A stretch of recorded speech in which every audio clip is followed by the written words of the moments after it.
जैसा कि आपको पता है कि कल हम लोगों ने इलेक्ट्रोमेरिक इफेक्ट पढ़ा था। कल हम लोगों ने इलेक्ट्रोमेरिक इफेक्ट पढ़ा था। इलेक्ट्रोमेरिक इफेक्ट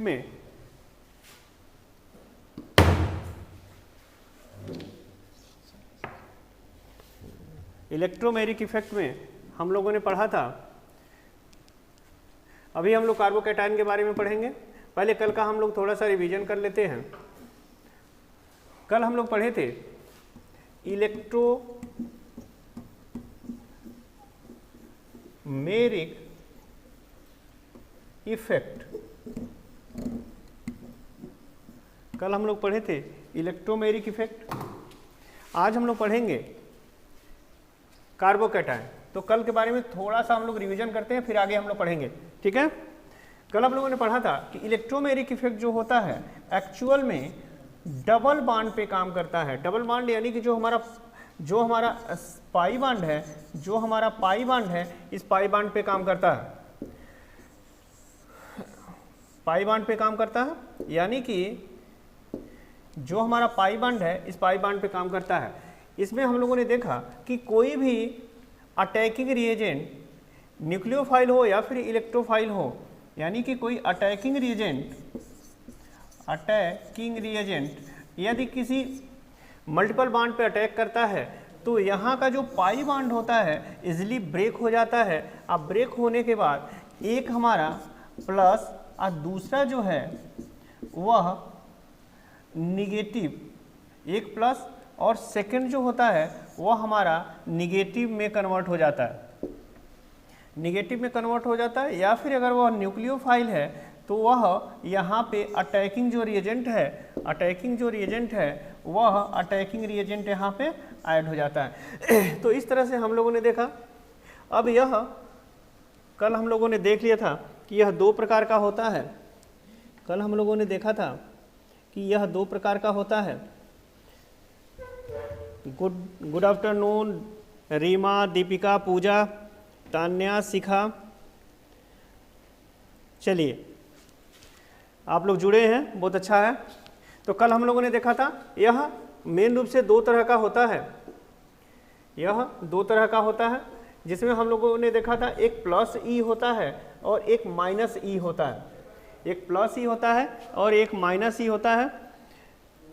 प्लस ई जो होता है कल हम लोगों ने पढ़ लिया था कि जो प्लस ई होता है, इसमें यानी कि यदि जो हमारा अटैकिंग रिएजेंट है, यह जो पाई इलेक्ट्रॉन है, यह इलेक्ट्रॉन यदि अटैकिंग रिएजेंट की तरफ जाता है,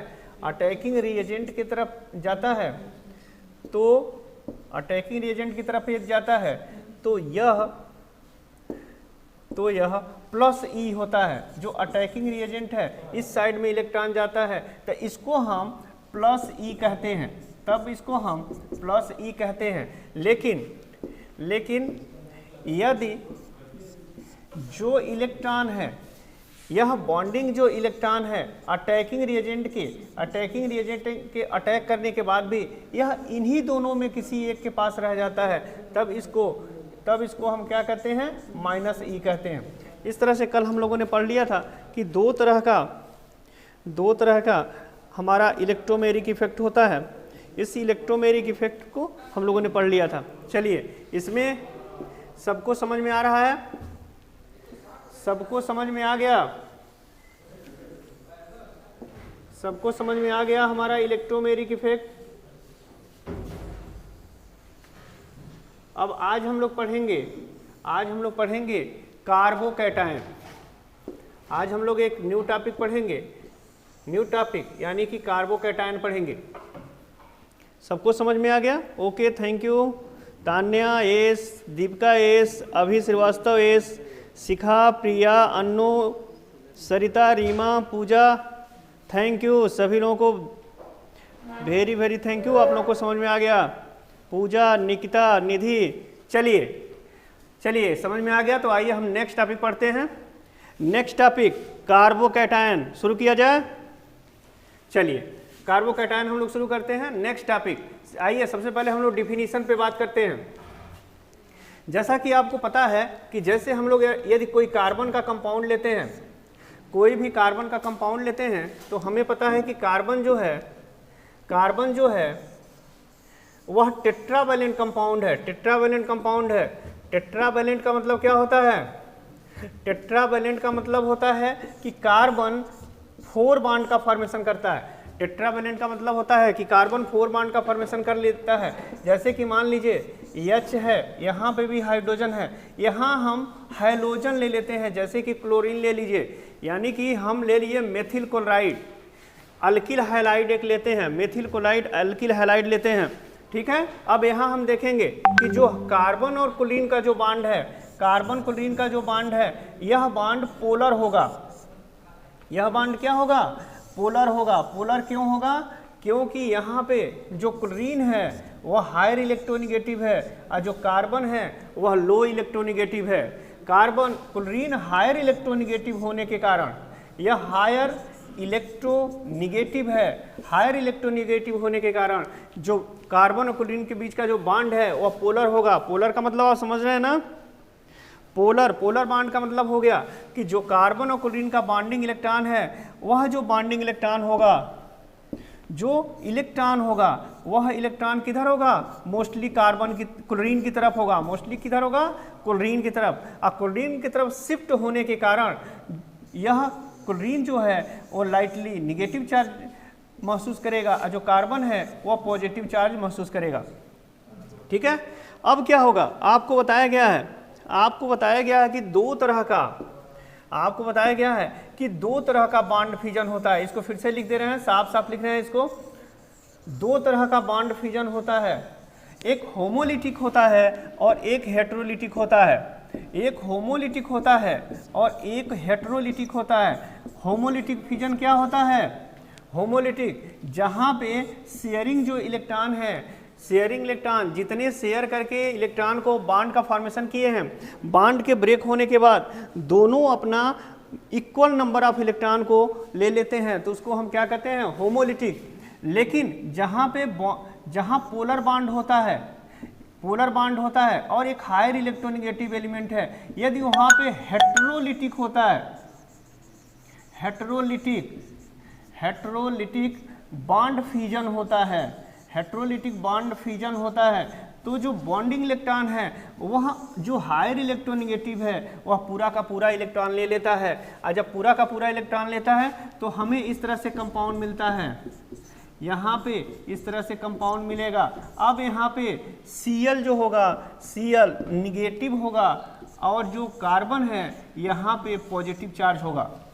अब यही से कार्बोकैटायन का डिफिनीशन निकलता है कि कोई भी कार्बन का कंपाउंड यदि उस कार्बन के कंपाउंड पे यदि पॉजिटिव चार्ज है, कोई भी कार्बन का कंपाउंड यदि उस पे पॉजिटिव चार्ज है तो उसको हम कार्बोकैटायन कहते हैं। उसको क्या कहते हैं? कार्बोकैटायन कहते हैं। और अब इसको दूसरी भाषा में हम कह सकते हैं, those type of organic compound which have positive charge at carbon atom are called carbocation. कोई भी कार्बन का कंपाउंड जिनमें कार्बन पे यदि पॉजिटिव चार्ज है तो उसको हम क्या कहेंगे? कार्बोकैटायन। समझ में आ गया? सिंपली समझ में आ गया? कोई भी कार्बन का कंपाउंड होगा, उसमें से किसी एक कार्बन पे यदि पॉजिटिव चार्ज होगा तो उसको हम क्या कहेंगे? कार्बोकैटायन कहेंगे। यदि डिफिनीशन समझ में आ गया हो तो Y लिखिए, समझ में आ गया हो तो Y लिखिए। समझ में आ गया? कोई भी कार्बन का कंपाउंड हो, उस कार्बन के कंपाउंड में यदि किसी एक कार्बन पे पॉजिटिव चार्ज होगा तब उसको हम क्या कहेंगे? कार्बोकैटायन कहेंगे, कार्बोकैटायन कहेंगे। समझ में आ गया? जैसे एक और एग्जांपल हम देखते हैं, जैसे हम लोगों ने मेथिल क्लोराइड को देखा। मेथिल क्लोराइड में जब हेटेरोलिटिक फ्यूजन होता है तो मेथिल कार्बोकैटायन का फॉर्मेशन होता है।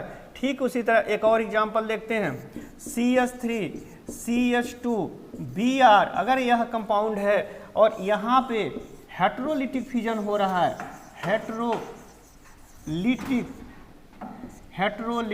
फ्यूजन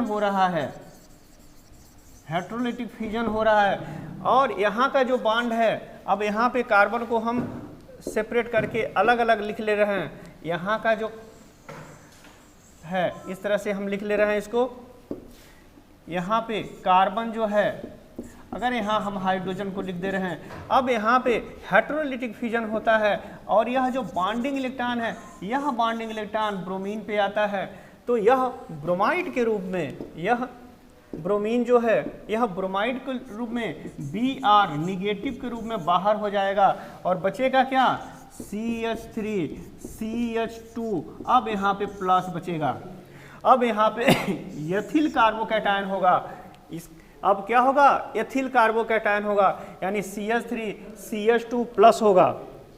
क्या होगा, एथिल कार्बोकैटायन होगा, CH3 CH2 प्लस होगा। समझ में आ गया, समझ में आ गया। चलिए, सभी लोगों ने यस लिखा है, सभी ने यस लिखा है। चलिए, निकिता, दिनेश, उमुल, सभी ने, काजल, अभि श्रीवास्तव, सरिता, अनु, प्रिया, सभी ने यस लिखा। चलिए, समझ में आ गया। चलिए अब नेक्स्ट इसके बारे में समझते हैं। बहुत सही, बहुत अच्छे से आप लोग समझ रहे हैं। कॉपी लेकर के पेन और कॉपी से लिखते रहिए, लिखेंगे तभी समझ में आएगा, नहीं लिखेंगे तो सब भूल जाएगा। चलिए अब नेक्स्ट हम पढ़ते हैं। जैसे अभी हम लोगों ने डिफिनीशन पढ़ा, अब पढ़ेंगे हम लोग नेक्स्ट स्ट्रक्चर ऑफ कार्बोकैटायन। अब हम लोग पढ़ेंगे स्ट्रक्चर ऑफ कार्बोकैटायन। अब आइए कार्बोकैटायन का हम स्ट्रक्चर देखते हैं।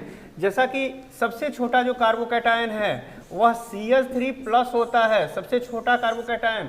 आइए सबसे पहले हम लोग इसके स्ट्रक्चर के बारे में देखेंगे। यहाँ पे जो मेन हमारा एलिमेंट है वह कौन, कार्बन है। कार्बन का एटॉमिक नंबर 6 होता है। इसको हम first S2, second S2, second P2 से दिखाते हैं। यह हमारा इलेक्ट्रॉनिक कॉन्फ़िगरेशन हो गया। अब इसका यह हमारा सेकेंड यानी सेकेंड सेल जो होता है वैलेंसी सेल होता है। वैलेंसी सेल का हम ऑर्बिटल मॉडल देखेंगे। ऑर्बिटल मॉडल जब देखेंगे तो इसमें 2 इलेक्ट्रॉन होगा, यहाँ पे 1 इलेक्ट्रॉन होगा। इसे हम ग्राउंड स्टेट इलेक्ट्रॉनिक कॉन्फ़िगरेशन कहते हैं। इसको हम ग्राउंड स्टेट इलेक्ट्रॉनिक कॉन्फ़िगरेशन कहते हैं। आप सभी को इतना समझ में आ गया, ये तो समझ में आ रहा है। अभी हाइब्रिडाइजेशन में हम लोगों ने पढ़ा है, इसके पहले हाइब्रिडाइजेशन में हम लोगों ने पढ़ा है।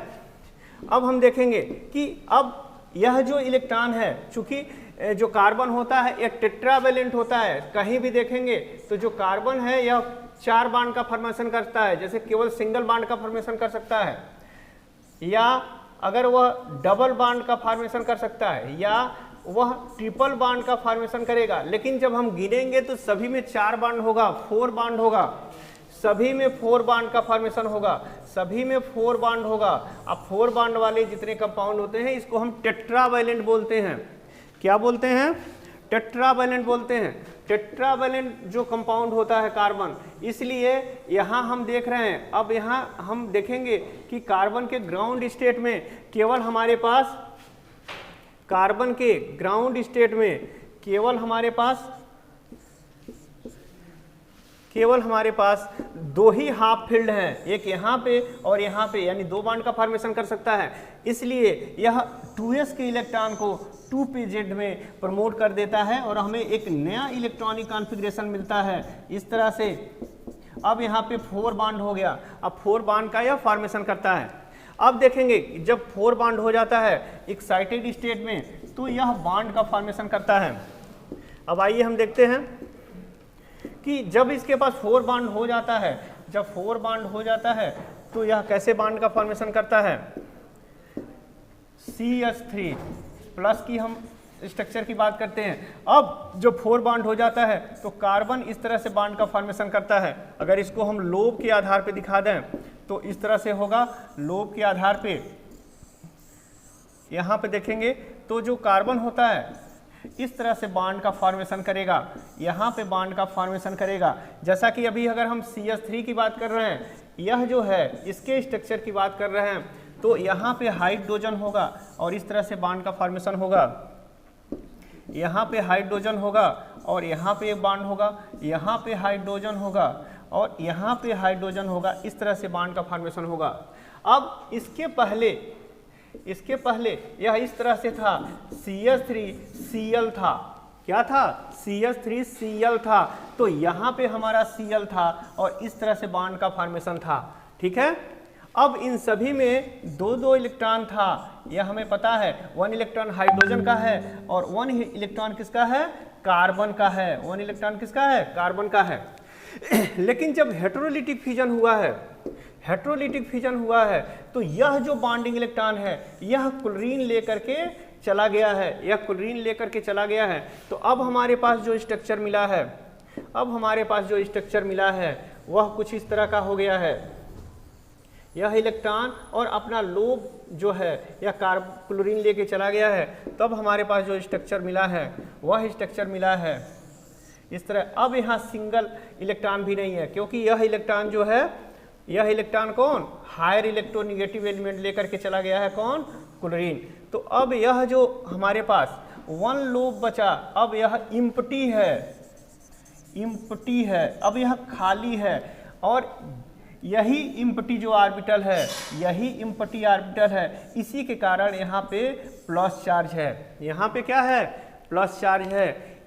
अब जो इसका स्ट्रक्चर होगा, इसका स्ट्रक्चर अब केवल जो 3 लोब है, यही 3 लोब कार्बन का स्ट्रक्चर बनाएंगे और इस तरह से कार्बन का स्ट्रक्चर बन जाएगा। कार्बन का जो स्ट्रक्चर है इस तरह से बन जाएगा।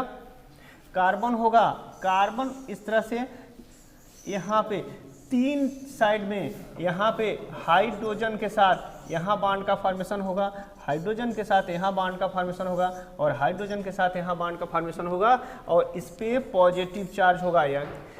या कहें अब यहाँ पे चूंकि 3 बॉन्ड है, 3 बॉन्ड है और पर बॉन्ड में 2 इलेक्ट्रॉन है, इसलिए अब इसमें 6 इलेक्ट्रॉन है।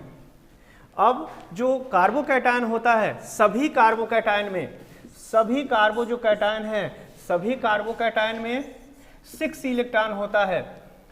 कार्बोकैटायन में 6 इलेक्ट्रॉन होता है, कार्बोकैटायन में 6 इलेक्ट्रॉन होता है। और 6 इलेक्ट्रॉन होने के कारण आपको पता है कि जितने भी एलिमेंट हैं सभी अपने वैलेंसी सेल में 8 इलेक्ट्रॉन करना चाहते हैं और इसमें 8 से 6 इलेक्ट्रॉन हो गया है, इसलिए यह हाईली अनस्टेबल होता है, हाईली अनस्टेबल होता है। इतना समझ में आ गया कि जो कार्बोकैटायन है, कार्बोकैटायन में जो 4 ऑर्बिटल्स होते हैं उनमें से केवल 3 ऑर्बिटल्स में इलेक्ट्रॉन होते हैं। जो 4th यानी जो चौथा ऑर्बिटल है वह इम्प्टी होता है। क्या होता है, इम्प्टी होता है। इम्प्टी होने के कारण उस चौथे ऑर्बिटल के कारण हम उसको प्लस साइन से दिखाते हैं। अब जो बचे हुए जो 3 ऑर्बिटल्स होते हैं, बचे हुए जो 3 ऑर्बिटल्स होते हैं, यह 3 ऑर्बिटल्स एक प्लैनर स्ट्रक्चर बना लेते हैं। कैसा बनाते हैं, एक प्लैनर स्ट्रक्चर होते हैं। प्लैनर मीन्स क्या होता है, प्लैनर्स मीन्स होता है, प्लैनर्स मीन्स होता है फ्लैट, फ्लैट यानी कि एक ही प्लेन में होते हैं। प्लैनर स्ट्रक्चर बना लेते हैं और चूंकि यह 3 एंगल इसमें बन रहा है, इसीलिए इसको हम ट्राई एंगुलर प्लैनर कहते हैं। ट्राई एंगुलर प्लैनर कहते हैं, ट्राई एंगुलर प्लैनर कहते हैं। इसको हम क्या बोलते हैं, ट्राई एंगुलर प्लैनर। तो इसमें कुछ पॉइंट्स हमको मिल गया। सबसे पहला पॉइंट्स हो गया कि जितने कार्बोकैटायन होते हैं सभी कार्बोकैटायन पे पॉजिटिव चार्ज होता है। सेकंड जो पॉइंट हो गया कि जितने कार्बोकैटायन होते हैं उसमें हर कार्बन में सिर्फ 3 ऑर्बिटल्स होते हैं जिसमें डबल इलेक्ट्रॉन होते हैं। जो थर्ड पॉइंट हो गया कि जो 4th ऑर्बिटल है वह इम्प्टी होता है, इसीलिए उस पर पॉजिटिव चार्ज होता है। 4th पॉइंट हो गया कि बचे हुए जो 3 ऑर्बिटल्स हैं, यह 3 orbitals planar, triangular planar geometry बनाते हैं। कौन सा ज्योमेट्री बनाते हैं, ट्राईएंगुलर प्लैनर ज्योमेट्री बनाते हैं। ठीक है, इतना समझ में आ गया। स्ट्रक्चर हम लोग को समझ में आ गया।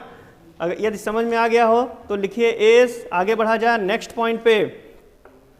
समझ में आ गया, चलिए within 5 second reply Y if you are stand. Okay, Shikha, Umul, Garima, Pooja, Arpana, Reena, आप सभी को समझ में आ गया। मोहम्मद हुसैन, निधि मौर्य, निधि चौधरी, सुस्मिता पटेल, दीपिका, प्रिया, दिनेश शर्मा, सभी को समझ में आ गया। Thank you. किसी अब रिवीजन करने की जरूरत नहीं है, सभी को समझ में आ गया। चलिए अब नेक्स्ट पॉइंट पढ़ते हैं। इसी में स्ट्रक्चर के बाद नेक्स्ट पॉइंट हम पढ़ेंगे। स्ट्रक्चर के बाद नेक्स्ट जो पॉइंट होगा स्टेबिलिटी ऑफ कार्बोकैटायन। नेक्स्ट हमारा पॉइंट है स्टेबिलिटी ऑफ कार्बोकैटायन। इसके पहले हम लोगों ने इंडक्टिव इफेक्ट पढ़ा है। अब देखिए हमें जरूरत पड़ेगा इंडक्टिव इफेक्ट हम लोगों ने पढ़ा है, इसी चैप्टर में पढ़ा है। अब हमें इंडक्टिव इफेक्ट की जरूरत पड़ेगा। इंडक्टिव इफेक्ट के आधार पे ही हम समझ पाएंगे कि जो हमारा कार्बोकैटायन है वह स्टेबल है कि नहीं, चलिए टेस्ट के लिए एक क्वेश्चन आपको देते हैं। आपको बताना है CH3 और CH3CH2 इसमें कौन ज़्यादा स्टेबल होगा, A और B। फास्ट जल्दी कीजिए, बताइए 5 सेकंड के अंदर बताइए कौन इसमें ज़्यादा स्टेबल होगा, बी। चलिए अपर्णा, रीमा, निधि बी। चलिए यानी कि आप लोगों को इंडक्टिव इफेक्ट अभी तक समझ में आ रहा है। मोहम्मद, निकिता, अभी, श्रीवास्तव, दिनेश, शिखा, सभी को, दीपिका, अमूल, गरिमा, सबको समझ में आ रहा है। चलिए आप लोग को समझ में आ रहा है, यानी कि आप लोग इसके पहले हम लोग इंडक्टिव इफेक्ट जो पढ़े हैं वह आप लोग अच्छे से समझे हैं। चलिए एक और एग्जाम्पल हम देते हैं। अब बताइए कि इसमें कौन ज़्यादा स्टेबल होगा। एक एग्जाम्पल देते हैं, आपको बताना है इसमें कौन ज़्यादा स्टेबल होगा। आपको बताना है, फास्ट बताइए कि इसमें कौन ज़्यादा स्टेबल होगा। एक हमारा कंपाउंड है, फर्स्ट हमारा कंपाउंड है, और एक दूसरा कंपाउंड है CH3 CH3। अब यह बताइए इसमें बताइए कि इसमें कौन ज़्यादा स्टेबल होगा। A और B में A, यह आपका फर्स्ट वाला A है, दूसरा B है। अब इसमें थोड़ा सा कंफ्यूजन है, फास्ट रिप्लाई कीजिए। Nidhi Maurya B, Dinesh B, fast, Reema भी, निकिता भी, सब लोग भी, सभी लोग बोलना है। दीपिका, सुषमा, पूजा, अपर्णा, शिखा, अभी सभी लोग भी कंफ्यूज हैं, कंप्लीटली कंफ्यूज हैं आप लोग, सभी लोग भी। अर्पणा सिंह ए बोली हैं, एक केवल अर्पणा सिंह, केवल एक अर्पणा सिंह बोली हैं, केवल एक ही सही है, बाकी सभी लोग कंफ्यूज हैं। अब आइए, अब यहाँ हम लोग समझते हैं। बी आंसर सही नहीं है, आंसर जो है वह ए सही है। इसी तरह क्वेश्चन पूछा जाता है जहाँ पे आप कंफ्यूज हो जाएंगे। आइए हम लोग देखते हैं। अब देखिए हम लोग पहले बी वाले को देखते हैं। बी वाले को हम लोगों ने इस तरह देखा कि यह CH3 है, यहाँ पर भी CH3 है, यहाँ पे प्लस चार्ज है। अब हमें पता है कि जो CH3 ग्रुप है वह इलेक्ट्रॉन डोनेटिंग ग्रुप है, इलेक्ट्रॉन रिलीजिंग ग्रुप है, और यह भी हम लोग देख रहे हैं कि यहाँ 3 ग्रुप जो है इलेक्ट्रॉन रिलीजिंग ग्रुप है, और 3 इलेक्ट्रॉन रिलीजिंग ग्रुप होने के कारण यह हाईली स्टेबल होगा। आपने सही आंसर दिया है, हाईली स्टेबल है। लेकिन हमारा कंपैरिजन किससे हो रहा है? कंपैरिजन हो रहा है फेनिल ग्रुप से। चलिए अब फेनिल ग्रुप को देखते हैं। फेनिल ग्रुप में क्या है? फेनिल जो ग्रुप है, यह जो ग्रुप होता है यह रिजोनेंस स्टेबलाइज होता है। जैसे हम इस तरह से देखेंगे, यहाँ पे यह जो है इस तरह से रिजोनेंस स्टेबलाइज होता है। रिजोनेंस क्या होता है?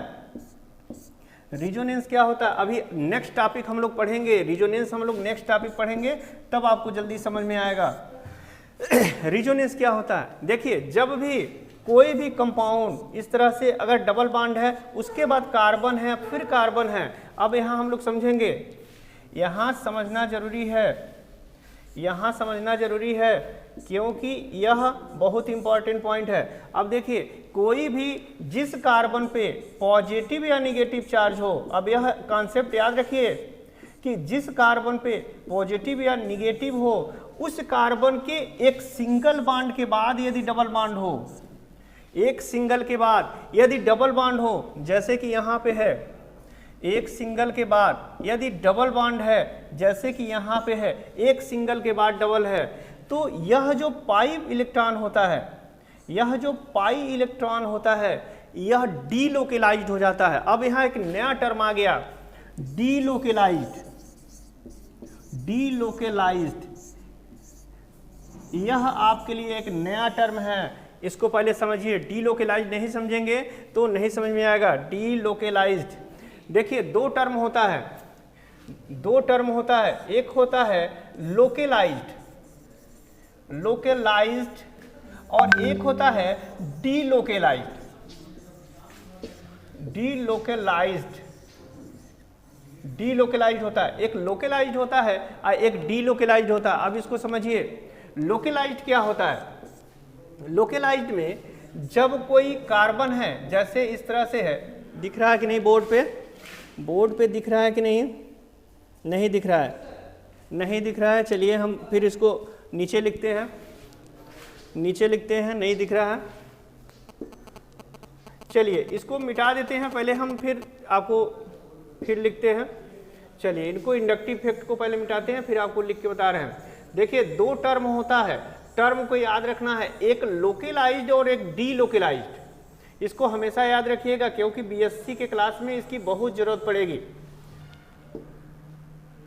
दो टर्म है, एक है लोकेलाइज्ड, एक है लोकेलाइज्ड, और एक सेकेंड टर्म है डीलोकेलाइज्ड। अब यहां दो टर्म हम याद करेंगे, लोकेलाइज्ड और डीलोकेलाइज्ड। लोकेलाइज्ड एंड डीलोकेलाइज्ड दो टर्म हैं। डीलोकेलाइज्ड, ठीक है। लोकेलाइज्ड में क्या होता है? लोकेलाइज्ड में क्या होता है? देखिए लोकेलाइज्ड में क्या होता है कि जब जैसे कि कार्बन है, फिर कार्बन है, फिर कार्बन है, इस तरह से ढेर सारा, कोई भी कार्बन की जगह कोई एलिमेंट हो सकता है, कार्बन की जगह कोई एलिमेंट हो सकता है। तो हम देखेंगे कि यह जो बॉन्डिंग इलेक्ट्रॉन है, जो बॉन्डिंग इलेक्ट्रॉन है, हमेशा इन दोनों कार्बन के बीच में ही रहेगा, हमेशा इन दोनों कार्बन के बीच में ही रहेगा। इसलिए होता है कि जब हम यदि उस बॉन्ड को तोड़ देते हैं, यदि हम जैसे इस तरह से सिंगल बॉन्ड है, इस तरह से सिंगल बॉन्ड है, इस बॉन्ड को यदि हम तोड़ देंगे तो यह दो कंपाउंड का फॉर्मेशन कर लेगा। यह जो बॉन्ड टूट जाएगा तो यह दो कंपाउंड का फॉर्मेशन हो जाएगा, ठीक है। या फिर अगर हम इस तरह से भी देख सकते हैं, अगर यह सिंगल बॉन्ड है, यदि यह डबल बॉन्ड हो, डबल बॉन्ड हो, जैसे इस तरह से है, यहाँ डबल बॉन्ड सी है, यहाँ डबल बॉन्ड है, तो किसी भी दशा में, किसी भी दशा में यह जो डबल बॉन्ड है वह ब्रेक नहीं करेगा, टूटेगा नहीं, क्योंकि जब तक एक्सटर्नल फैक्टर काम नहीं करता है। तो जब भी कोई भी बॉन्डिंग इलेक्ट्रॉन किसी दो न्यूक्लियस के बीच में ही रहता है, किन्हीं दो न्यूक्लियस के बीच में ही रहता है, तो इसको हम लोकेलाइज्ड कहते हैं। इसको हम क्या कहते हैं? लोकेलाइज्ड कहते हैं। यानी कि कोई भी बॉन्डिंग इलेक्ट्रॉन है, जब किसी केवल दो कार्बन या दो एलिमेंट के बीच में हमेशा रहता है, तो उसको हम क्या कहते हैं? लोकेलाइज्ड। समझ में आ गया कि नहीं? लोकेलाइज्ड क्या होता है? कोई भी बॉन्डिंग इलेक्ट्रॉन जब किन्हीं दो के बीच में रहता है और बॉन्ड टूटने के बाद वो जो कंपाउंड है वो ब्रेक कर जाता है, तो उसको हम लोकेलाइज्ड कहते हैं। समझ में आ गया? समझ में आ गया होगा, हमें लग रहा है कि समझ में आ गया होगा, समझ में आ जाना भी चाहिए। अब आइए डीलोकेलाइज्ड क्या होता है। जैसे डीलोकेलाइज्ड क्या होता है? डीलोकेलाइज्ड, अब यहाँ डीलोकेलाइज्ड हमने देखा है, यहाँ पे देखिए डीलोकेलाइज्ड क्या होता है कि जैसे इस तरह से कंडीशन हो कि किसी कार्बन पे प्लस या निगेटिव है, प्लस या निगेटिव है, और उसके सिंगल बॉन्ड के बाद यदि कोई डबल बॉन्ड है, तो उस डबल बॉन्ड का जो पाई इलेक्ट्रॉन होगा, उस डबल बॉन्ड का जो पाई इलेक्ट्रॉन है वह डीलोकेलाइज्ड हो जाता है। अब इसको डीलोकेलाइज्ड क्यों कहते हैं? क्योंकि यह रिजोनेंस स्टेबलाइज करेगा। अब यहाँ न्यू टर्म आ गया, resonance, resonance stabilize, resonance stabilize. यह रिजोनेंस स्टेबलाइज करेगा। ठीक है, इसमें क्या होता है, इसमें क्या होता है, अब देखिए रिजोनेंस स्टेबलाइज में क्या होता है। अब हम इसको फिर से आपको समझा रहे हैं। रिजोनेंस स्टेबलाइज क्या होता है, रिजोनेंस स्टेबलाइज क्या होता है, रिजोनेंस स्टेबलाइज क्या होता है, जब जो हमारा डीलोकेलाइज्ड, जैसे कि मान लीजिए इस तरह से C double bond C single bond C, यहाँ पे प्लस चार्ज है, यहाँ पे और यहाँ पे इस तरह से है तो जो हमारा पाई इलेक्ट्रॉन है, पाई इलेक्ट्रॉन जो है, यह पाई इलेक्ट्रॉन बहुत आसानी से यहाँ आ जाएगा और यह जो पॉजिटिव चार्ज है वह यहाँ आ जाता है। तो हमें न्यू स्ट्रक्चर मिलेगा इस तरह से, यह इस तरह से मिलेगा। अब यह यहाँ डबल बॉन्ड हो जाएगा इस तरह से। अब प्लस चार्ज जो है यह पहले वाले कार्बन पे आ जाएगा। अब यहाँ देखिए पहले वाले कार्बन पे आ जाएगा, इसको हम बोलते हैं रिजोनेंस स्टेबलाइज। क्या बोलते हैं, रिजोनेंस स्टेबलाइज, रिजोनेंस स्टेबलाइज। ठीक है, समझ में आ गया कि नहीं, रिजोनेंस स्टेबलाइज समझ में आ गया। रिजोनेंस स्टेबलाइज क्या है, जब भी प्लस चार्ज वाले कार्बन के एक सिंगल कार्बन के बाद डबल बॉन्ड हो तो डबल बॉन्ड का जो पाई इलेक्ट्रॉन है वह डीलोकेलाइज्ड हो जाता है। ठीक है, सिंपल शब्दों में आप समझ सकते हैं, डीलोकेलाइज्ड हो जाता है। और जो डीलोकेलाइज्ड पाई इलेक्ट्रॉन है वह पाई इलेक्ट्रॉन मूव कर सकता है, घूम सकता है, और इसी कारण यह मूव करके पहले वाले कार्बन पे आ जाता है। जैसे यह जो है पाई इलेक्ट्रॉन मूव करके पहले वाले कार्बन पे आ जाएगा, और जब पहले वाले कार्बन पे आएगा तो यहाँ पे यह जो कार्बन है इस पे पॉजिटिव चार्ज हो जाएगा, और जहाँ पॉजिटिव चार्ज था वो डिसअपीयर हो जाएगा। जैसे अब यहाँ पॉजिटिव चार्ज हो जाएगा और जो डबल बॉन्ड यहाँ था वह डबल बॉन्ड यहाँ आ जाएगा। ठीक है, इसको रिजोनेंस स्टेबलाइज करते हैं। और यह जो अब देखिए जहाँ पे पॉजिटिव चार्ज था यानी इलेक्ट्रॉन की कमी थी, अब यहाँ पॉजिटिव चार्ज नहीं है क्योंकि इसका 4 बॉन्ड हो गया। हम मेथिल ग्रुप में देखेंगे, मेथिल ग्रुप क्या करता है, इलेक्ट्रॉन को शिफ्ट करता है, लेकिन यहाँ डीलोकेलाइज्ड जो सिस्टम है इसमें पूरा का पूरा इलेक्ट्रॉन ही दे रहा है, पूरा इलेक्ट्रॉन दे रहा है, इसीलिए यह ज़्यादा स्टेबल होता है। इसीलिए क्या होता है, यह ज़्यादा स्टेबल होता है। इसीलिए हम देखेंगे कि जब भी फेनिल ग्रुप होगा, फेनिल ग्रुप में डीलोकेलाइज्ड इलेक्ट्रॉन बनता है। अब देखिए कैसे डीलोकेलाइज्ड बनता है, कैसे डीलोकेलाइज्ड बनता है, तो यहाँ देखिए यह पॉजिटिव चार्ज है, जिस कार्बन पे पॉजिटिव चार्ज है उसके एक सिंगल के बाद यहाँ पे डबल बॉन्ड है। फिर दूसरे वाले में भी देखेंगे कि एक सिंगल के बाद यहाँ डबल बॉन्ड है, तो इजिली यह बॉन्ड यहाँ आ जाता है। और जो पॉजिटिव चार्ज है इस तरह से, पॉजिटिव जो चार्ज है वह पॉजिटिव जो चार्ज है इस तरह से, जो पॉजिटिव चार्ज है, जो पॉजिटिव चार्ज है, यह पॉजिटिव चार्ज, यह जो पॉजिटिव चार्ज है, अब यहाँ पे पॉजिटिव चार्ज आ जाएगा और यहाँ डबल बॉन्ड आ जाएगा। ठीक है, अब जिस कार्बन पे पॉजिटिव चार्ज था, जैसे यह जो हमारा कार्बन है इस पे पॉजिटिव चार्ज था, अब इस पे पॉजिटिव चार्ज नहीं है, पॉजिटिव नहीं है यानी न्यूट्रल हो गया। यह क्या हो गया, न्यूट्रल हो गया। इसीलिए यह क्या है, मोर स्टेबल होगा in comparison to methyl group. समझ में आ गया। अब स्टेबिलिटी के बारे में कल फिर हम लोग पढ़ेंगे। अभी बचा हुआ है स्टेबिलिटी में, अभी स्टेबिलिटी में हम लोग फॉर्मेशन पढ़ेंगे, उसका कार्बोकैटायन का रिएक्शन पढ़ेंगे। ठीक है, आज का टाइम हम लोग का ओवर हो गया, कल फिर मुलाकात होगी इसी समय।